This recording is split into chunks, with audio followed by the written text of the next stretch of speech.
মায়ের রমজান নাম হচ্ছে। মায়ের রমজান তার বান্দা এবং বান্দির জন্য উপহার দিয়েছে।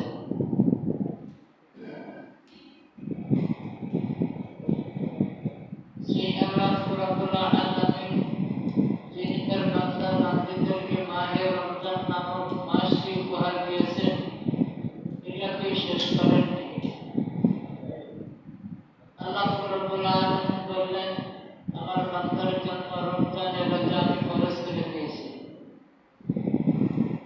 এবং রাত্রি জাগরণ, রাত্রি ইবাদত আমি আল্লাহ তার নিয়ামত দান করেছি।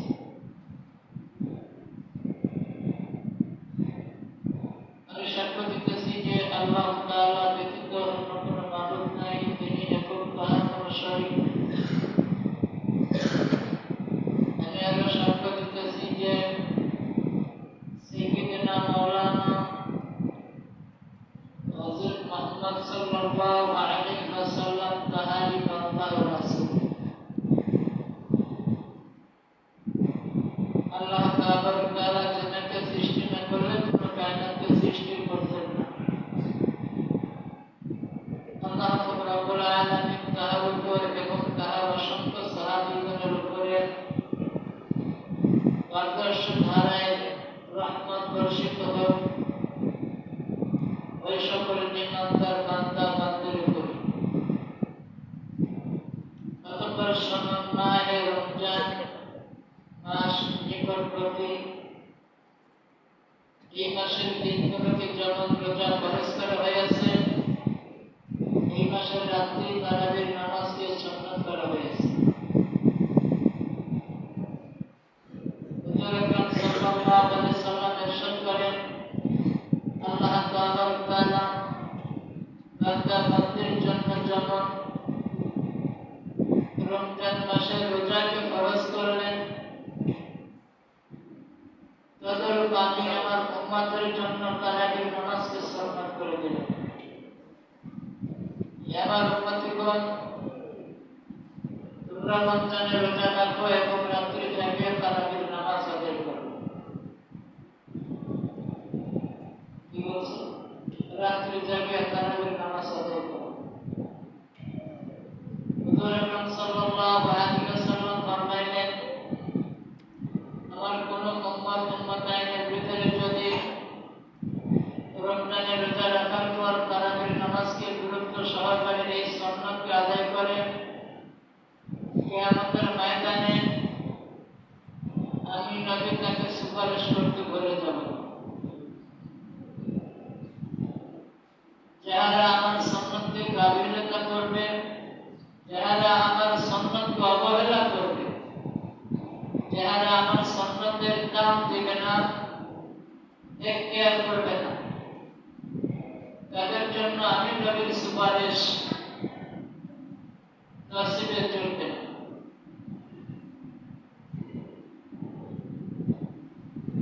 হুজুর আকরাম সাল্লাল্লাহু আলাইহি ওয়াসাল্লাম আরো ফরমাইলেন, যে ব্যক্তি, যে উম্মতাইন সারাদিন রোজা রাখার পরে রাত্রি তারাবির নামাজের জন্য তারাবির নামাজ আদায় করে, সে যেন বিকৃত খেজুরের ডানার ন্যায় এলোমেলোভাবে আদায় না করে। যাহারা এই নামাজকে গুচ্ছিতভাবে এবং কোরআনকে মিলাইয়া, কোরআনকে ভাগ ভাগ করে সংক্ষেপে সহিহ এবং শুদ্ধ করে নামাজ আদায় করে, তাদের জন্য কিয়ামতের ময়দানে নামাজ সর্বপ্রথম সুপারিশ করতে থাকে। নবী আকরাম সাল্লাল্লাহু আলাইহি ওয়াসাল্লাম ফরমাইলেন, কিয়ামতের ময়দানে বান্দা যখন সংকীর্ণ হয়ে যাবে, বান্দা বান্দি যখন হাসরের ময়দানে উপস্থিত হবে, তার নেক আমলের পাল্লা দেখা যাবে অত্যন্ত হালকা।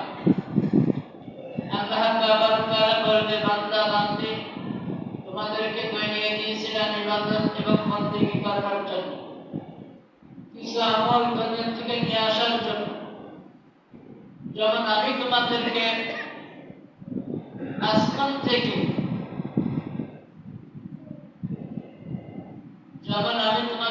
আসমান থেকে জমিনে প্রেরণ করেছি, তেমনি তোমাদেরকে জমিনে তোমাদের আহারের ব্যবস্থা করে দিয়েছি। তোমরা আমার নিয়ামত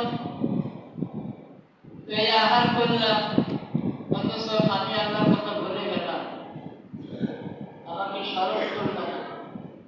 এই কামল তো আল্লাহ রাসূল বলছেন, এই কামল তো আপনার নিজের জন্য।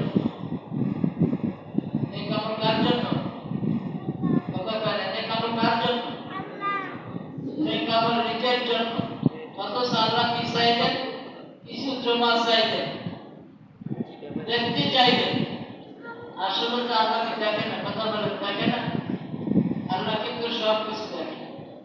তারপরেও ফেরেশতাদেরকে ডাকতে বলে, হে আমার ফেরেশতাগণ, তোমরা তাকিয়ে দেখো আমার বান্দারা কিভাবে আমল করতে আছে। আমাকে না দেখেও বিশ্বাস করছে। লা শারীকা লাহু, যার কোনো শরীক নাই। এমন আমার বান্দা বান্দিরা আমাকে না দেখেও আমাকে বিশ্বাস করে, আমাকে ভয় করে তারা ইবাদত করতে আসে।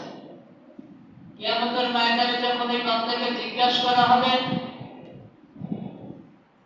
আপনার নেক আমলের অবস্থা কেমন, দেখা যাবে নেক আমলের পাল্লা হালকা। এমন সময় রোজা কি করবে?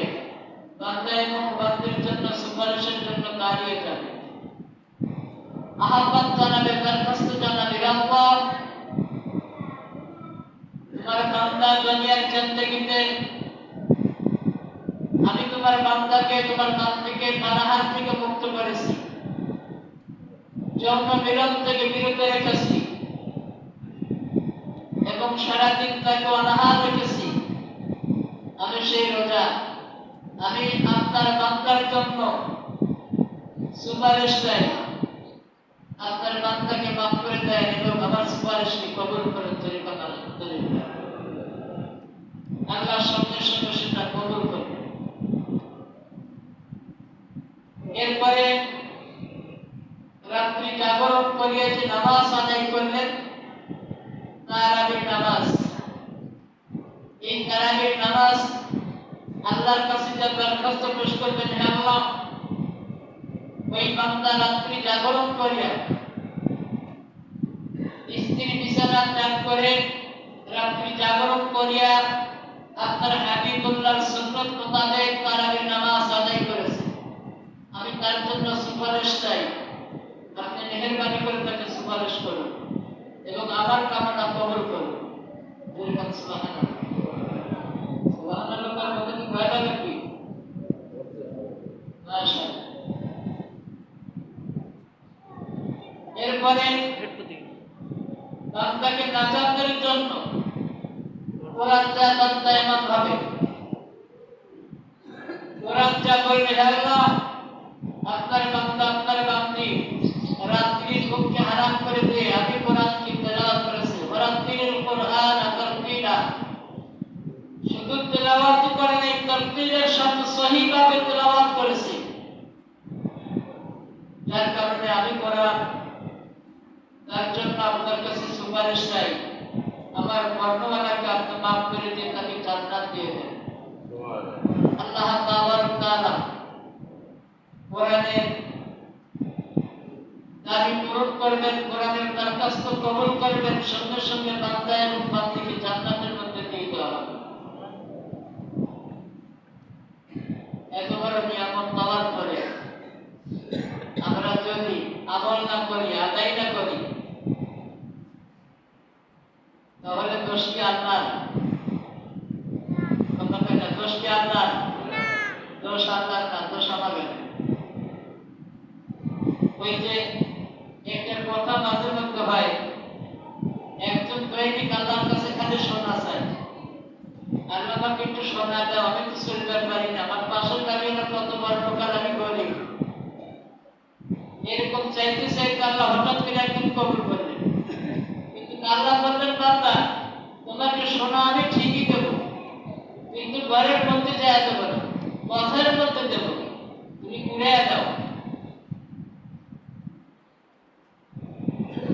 আল্লাহর বান্দা হাঁটতেছে, হেঁটে যাইতেছে, যাইতে যাইতে হঠাৎ করে মনে হলে দেখি তো অন্ধ মানুষ কেমন করে যায়, অথচ আল্লাহ জিবরিল সোনার কাঠকে সোনার দরজার সামনে রেখে দিয়েছে।